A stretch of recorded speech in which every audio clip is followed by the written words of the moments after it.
From the studios of Books in Motion, this is Ben Mclean, reading Warhorse by Wayne Barton and Stan Williams. Now let's begin with Warhorse, Chapter 1.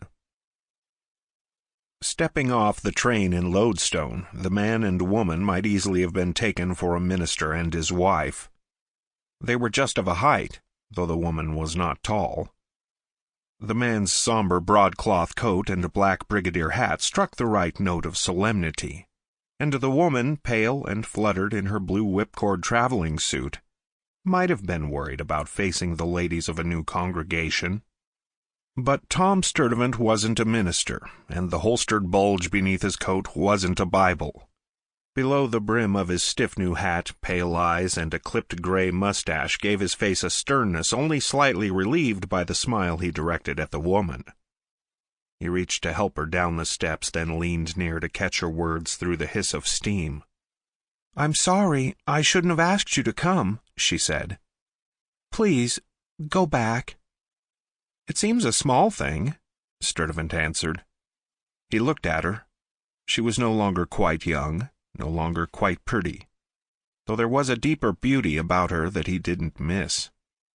Neither did he miss the dread that haunted her eyes.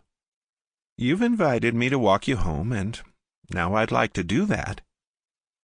"But you don't understand. There might be trouble." Sturdivant smiled again. He'd already studied the depot carefully, finding nothing more menacing than peeling paint. Now his eyes searched boardwalks shaded from the mid-morning sun. Lodestone seemed a town like any other, with nothing showing to raise a man's hackles. If there was trouble here, it was buried deep. "I'll try to be equal to the situation," he said gravely. From long habit he moved to her right, so the offer of his left arm seemed natural. "Please?" Reluctantly she accepted. They paused in the shade of the depot roof while she gave instructions about her luggage. The station agent, a perky young man with red hair, nodded eagerly. "I'll hold it for Mr. Selby to pick up, Mrs. Valentine. No trouble at all." He turned to Sturdivant. "Same for yours, mister?" Sturdivant shook his head. "Mine stays on for Wyoming. I'm just walking down to see the town." "You'd better see it pretty quick, then. This ain't but a water stop." "Thanks. I'll remember." With a nod to the agent, Sturdivant guided Mrs. Valentine toward the wooden buildings along Lodestone's main street. The town lay in a valley that was wooded pasture land, green from the spring rains, divided east and west by the gleaming ribbon of the railroad. A few miles to the west, foothills rose in waves to lap finely against the blue shoulder of the mountains. "I like this country," Sturdivant said. "I'd figure a person would be happy about getting back here." Janet Valentine looked over at him, and her lips tightened. "That would depend on why she left," she said, "and why she's coming back." She twisted her hands together nervously. "You haven't time to see me home. Please, just walk with me to the bank. Robert, my brother, will be there." "As you wish," Sturdivant said, then followed her lead along the north side of the street.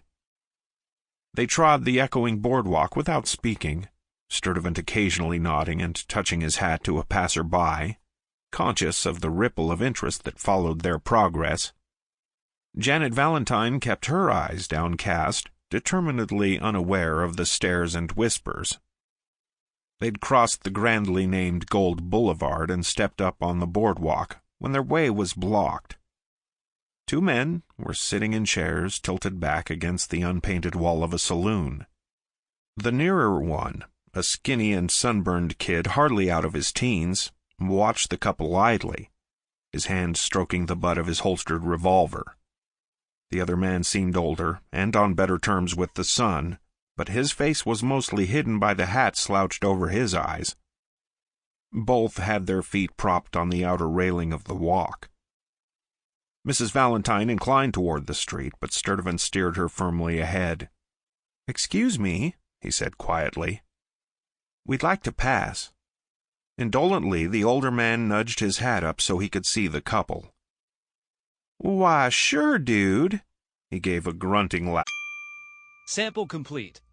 Ready to continue?